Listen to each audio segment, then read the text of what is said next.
لا إله إلا الله محمد رسول الله لا إله إلا الله محمد رسول اور سلیمان بن عبد الملک اموی بادشاہ بنو امیہ کا سب سے حسین بادشاہ سلیمان بن عبد الملک، سب سے حسین، 42 سال کی عمر، جوانی. اس کی میت کو قبر کے قریب کیا گیا تو ہلنے لگا تو اس کے بیٹوں نے کہا ہمارے ابا زندہ ہیں. وہ سختہ ہو گیا ہے، زندہ ہیں.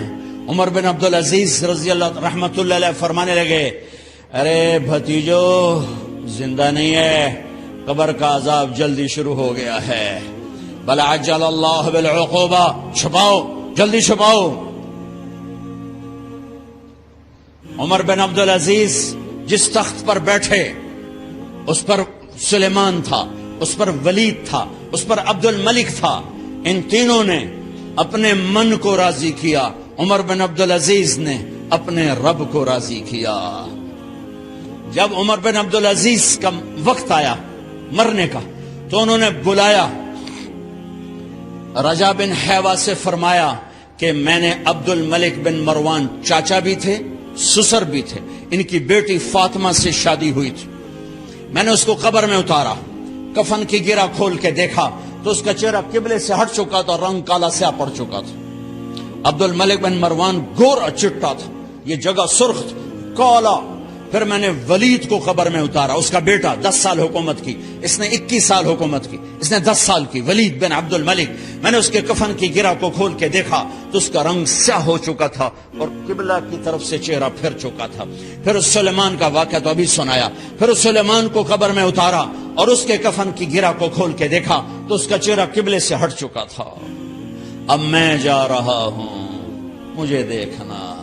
پہلے تینوں نے حکومت کی پوجا کی اور عمر بن عبدالعزیز نے اپنے اللہ کی پوجا کی. انہوں نے ایک بڑا عجیب خطبہ دیا جب خلیفہ بنے. اے لوگو، بچپن میں شعر و شاعری کا شوق تھا تو میں شاعر بنا. تھوڑا سا اٹھان ہوئی تو علم کا شوق لگا، میں نے علم حاصل کیا. جوان ہوا تو فاطمہ بنت عبد الملک سے عشق ہوا، میں نے اس سے شادی کی. اب اللہ نے مجھے حکومت دے دی ہے، اب تم دیکھو کہ میں اس سے اپنے اللہ کو راضی کروں گا. ہمارے حکمران تو ووٹ سے آتے ہیں اور چلے جاتے ہیں 4-5 سال کے بعد. ان کی وراثت میں حکومت آ رہی ہے اور 3 بر اعظم پر حکومت ہے اور ایسا روب دبدبا ہے بنو امیہ کا، کوئی ان کے سامنے سر نہیں اٹھا سکتا. اور یہ بندہ 2 سال 2 مہینے 3 بر اعظم میں زکوٰۃ لینے والا کوئی نہ بچا، 3 بر اعظم میں سوال کرنے والا کوئی نہ بچا، 3 بر اعظم میں ظالم کوئی نہ بچا، 3 بر اعظم میں مظلوم کوئی نہ بچا. لیکن خود کیسا رہا؟ گھر آئے، فاطمہ بڑے اچھے دن گزرے ہیں، اب امتحان ہے، میں تیرا حق نہیں ادا کر سکوں گا. طلاق لینی ہے، میں حاضر ہوں. ساتھ دینا ہے تو میرے اپنے حق معاف کرو، اپنے حق معاف کرو. فاطمہ جیسی عورت انسانی تاریخ میں کوئی نہیں آئی. سیاسی لحاظ سے، سیاسی، دادا مروان بادشاہ، باپ عبد الملک بادشاہ، بھائی ولید بادشاہ، دوسرا بھائی سلیمان بادشاہ، تیسرا بھائی ہشام بادشاہ، چوتھا بھائی یزید بادشاہ اور اپنا خامند بادشاہ. 7 نسبتوں سے یہ عورت شہزادی ہے. کائنات انسانی تاریخ میں اتنی بڑی عورت کوئی نہیں آئی. سیاسی. فاطمہ کہنے لگیں عمر، میں نے سکھ کے دن تیرے ساتھ گزارے ہیں، دکھ میں تجھے چھوڑ کے نہیں جاؤں گی. جو میں نے اپنے سارے حق معاف کیے. پھر حضرت عمر بن عبدالعزیز کی راتیں اور دن کیسے گزرے؟ فاطمہ بنت عبد الملک فرماتی ہیں 2 سال 2 مہینے میں وہ میرے بستر پر میرے ساتھ نہیں لیٹے. انہیں غسل کی ضرورت نہیں پیش آئی. مصلے پہ بیٹھتے اور روتے روتے روتے وہیں سو جاتے اور روتے روتے وہیں سے اٹھتے. پر 3 بر اعظم میں ظالم کوئی نہ بچا، مظلوم کوئی نہ بچا، زکوٰۃ لینے والا کوئی نہ بچا.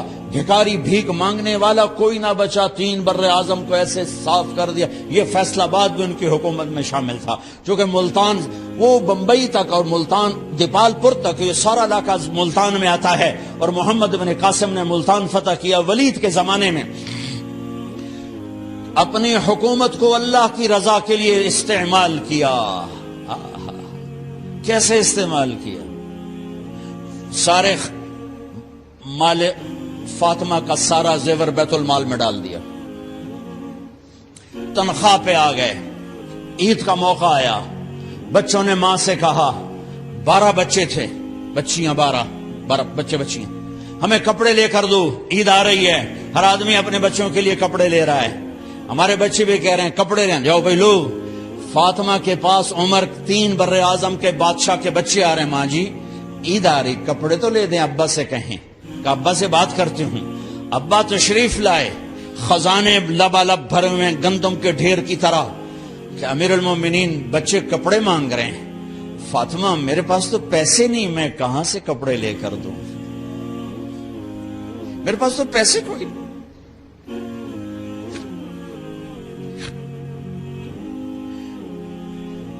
حضرت فاطمہ نے کہا پھر بچوں کا کیا کروں؟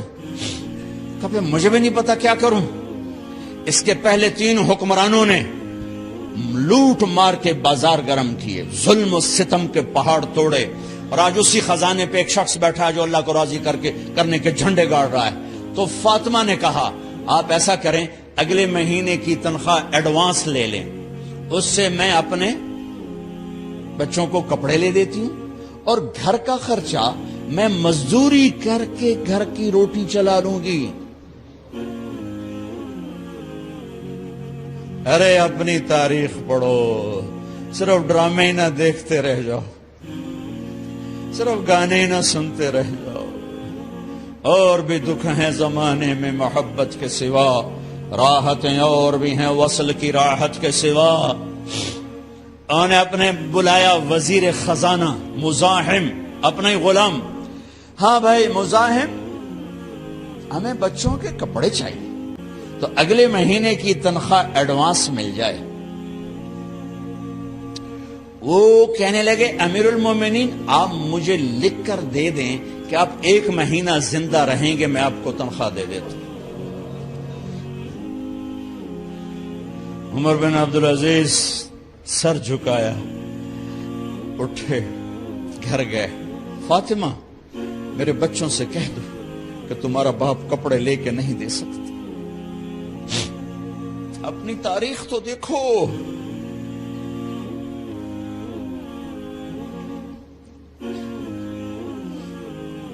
عید کا دن آ گیا، خلیفہ وقت عید کی نماز پڑھاتے تھے، نمازیں بھی خلیفہ وقت پڑھاتے تھے۔ بنو امیہ کا خاندان ملنے کے لیے آ رہا ہے، سارے سرداروں کے بیٹے، اعلیٰ پوشاک، اعلیٰ لباس، ملنے آ رہے ہیں۔ تھوڑی دیر بعد دیکھا تو بچے بھی ملنے آ رہے ہیں، امیر المومنین کی حیثیت سے بچے باپ کو ملنے آ رہے ہیں، اور ان کے جسموں پر پرانا لباس ہے۔ حضرت عمر انہیں دیکھ کر ادھر اپنے سرداروں کے بچے دیکھے تو زرق برق پوشاکیں، اپنے بچوں کو دیکھا۔ ارے اس باپ سے پوچھو جو سب کچھ کر سکتا ہو اور پھر مٹھی بند کر لے کہ نہیں میں نے حرام کی طرف نہیں جانا۔ بچوں کو دیکھا تو آنکھیں ڈبا گئیں، آنکھوں میں آنسو آ گئے۔ فرمایا میرے بچوں آج تمہیں اپنے باپ سے گلہ تو ہوگا کہ آج ہمارے باپ نے کپڑے ہی نہ لے کے دیے۔ ان کے ایک بیٹے ہیں عبد الملک، ان سے بھی 4 رات آگے تھے، ان سے پہلے ہی فوت ہو گئے تھے۔ کہنے لگے ابا جان آپ کو مبارک ہو، آپ نے قومی خزانے میں بددیانتی نہیں کی ہے، آپ کو مبارک ہو۔ آج ہمارا سر بلند ہے، ہم شرمندہ نہیں ہیں، ہم شرمندہ نہیں ہیں۔ انسانوں کو کپڑوں پہ نہیں تولا جاتا، آج کا میرا دیس کا مالدار اتنا فقیر ہو گیا ہے، اتنا چھوٹا ہو گیا ہے کہ وہ اپنا تعارف کروانے کے لیے 50 لاکھ کی گھڑی لیتا ہے، 6 لاکھ کا جوتا لیتا ہے۔ آج کی بیگم اتنی چھوٹی ہو گئی ہے کہ اپنے قد کو بڑا کرنے کے لیے وہ 10 لاکھ کا ہینڈ بیگ لیتی ہے کہ دیکھو میرا بیگ 10 لاکھ کا ہے۔ ارے میری بہن، تو 10 ٹکے کی بھی نہیں رہی، اگر تو نے بیگ سے اپنے آپ کو بڑا بنایا، او میرے دوست تو 2 ٹکے کا نہیں ہے۔ اگر تو 10 لاکھ کے جوتے اور 50 لاکھ کی گاڑی سے اور 50 لاکھ کی گھڑی سے اگر تو بڑا بننا چاہتا ہے، ارے اس دھوکے سے نکلو۔ برینڈڈ کہاں جا رہے ہو؟ جب تم اپنی ذات میں بے قیمت ہو تو رب ذوالجلال کی قسم تمہاری گھڑیاں، تمہارے بیگ، تمہاری گاڑیاں، تمہارے بنگلے تمہاری عزت کو بڑھا نہیں سکتے۔ ابا جان، آج ہمارا ساڈا ایتھے سر آ گیا، سانو آج ساڈی عید ہو گئی کہ ساڈے ابے آج خیانت نہیں کی تھی۔ آج ہم خوشی سے بلند ہیں کہ ہمارے باپ نے بددیانتی نہیں کی۔ گھر میں تشریف لائے، کہنے لگے فاطمہ کچھ پیسے ہیں، میرا انگور کھانے کو جی چاہ۔ بس فاطمہ رونے لگی۔ فرمایا امیر المومنین خزانہ تو بھرا پڑا ہے، 1 درم کا بھی تیرا حق نہیں ہے کہ تو 1 درم لے کے انگور خرید لے۔ تو تھوڑا پٹھے، فاطمہ میں جہنم نہیں برداشت کر سکتا۔ او میرے بھائیو، جو دن رات سود میں پھنس چکے ہو، جو دن رات جوے شراب میں پھنس چکے ہو، کیسے اللہ کے سامنے سرخرو ہو کر کھڑے ہو گے؟ فاطمہ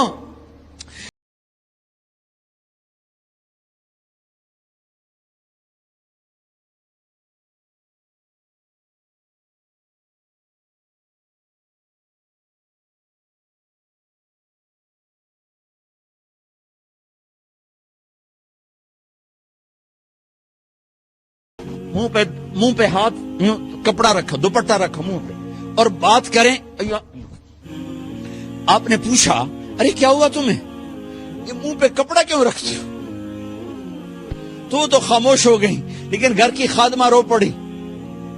کہا امیر المومنین آج آپ کی بیٹیوں نے کچا پیاز توڑ کے اس سے روٹی کھائی، سالن کوئی، ارے مسردی دال ہی کوئی نہیں ہے، پیاز، کچے پیاز نہ روٹی۔ آتا ساڈا مزدور جڑا کوئی نہ کوئی چٹنی بنا باندا ہے، 3 بر اعظم دے بعد شادیاں دھیاں ہے کچے وصلہ نہ روٹی بیٹھیاں کھاندیاں۔ اور میرے آج کا تاجر کہتا ہے جھوٹ نہ بولوں تو کاروبار کیسے،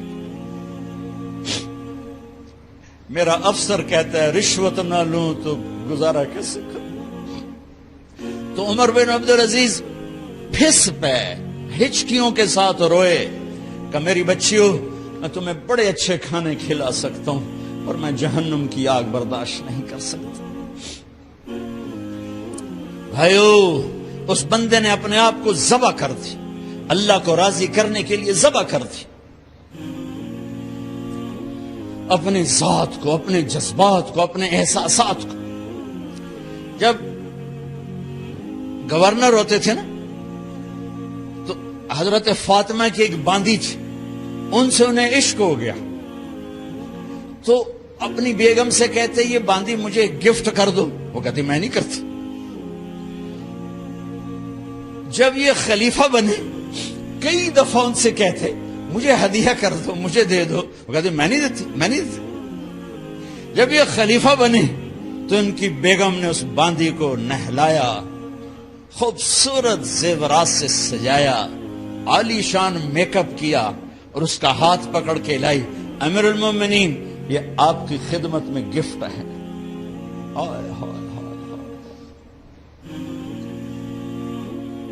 اس کو یوں دیکھا، فرمایا کہاں سے آئی تھی؟ کہا جی عبد الملک نے کوفے سے مجھے زبردستی اٹھوایا تھا، تو 2 آدمی بلائے کہ جاؤ اسے اس کے مالک کے پاس واپس بھیج دو۔ وہ کہنے لگی این وجدک علی یا امیر المؤمنین، امیر المؤمنین آپ کا عشق کہاں گیا جو میرے ساتھ تھا؟ تو عمر کی آنکھیں بھر آئیں، کہا وہ پہلے سے بھی زیادہ ہے، لیکن تمہیں اللہ کے لیے قربان کرتا، میں اپنے عشق کو اللہ کے لیے قربان کرتا۔ ہاں اب اللہ نے صلہ کیا دیا؟ جب انتقال ہوا ہونے لگا تو بلایا رجا کو، جو میں بات پہلے چھوڑ کے ادھر ان کی تھوڑی سیرت بتائی کہ رجا اب میں مرنے لگا ہوں، عبد الملک کالا ہو گیا تھا، ولید کالا ہو گیا تھا، سلیمان کالا ہو گیا تھا۔ یہ کیوں کالے ہوئے تھے؟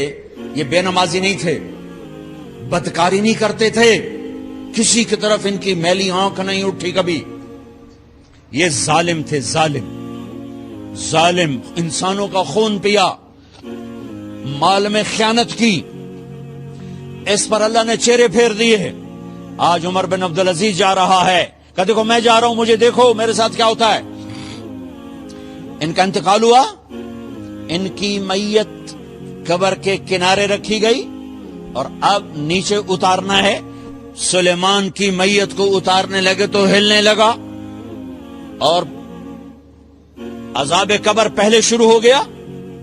عمر کی میت کو جب قبر کے قریب کیا گیا، ایسے ہوا کا جھونکا آیا، ایک پرچہ ایسے لہراتا ہوا یوں آیا، یوں آیا، یوں آیا اور عمر کے سینے پر گر گیا۔ لوگ کٹھے ہو گئے، پرچے کو کھول کے دیکھا گیا تو اس پہ لکھا تھا بسم اللہ الرحمن الرحیم، براءۃ من اللہ لعمر بن عبد العزیز من النار۔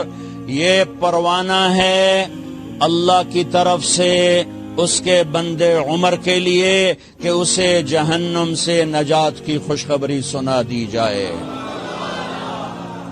آہا، مرنا ہو تو یوں مرو، اللہ ایسی موت دے دے۔ کہتے ہیں پھر میں نے ان کو قبر میں اتارا، جب قبر میں اتارا تو کیا دیکھا؟ میں نے کفن کی گرہ کھولی تو چہرہ قبلے کی طرف فٹ اور یوں لگا جیسے 14ویں رات کا چاند قبر میں اتر آیا ہو۔ لا الہ الا اللہ محمد رسول اللہ، لا الہ الا اللہ محمد رسول اللہ۔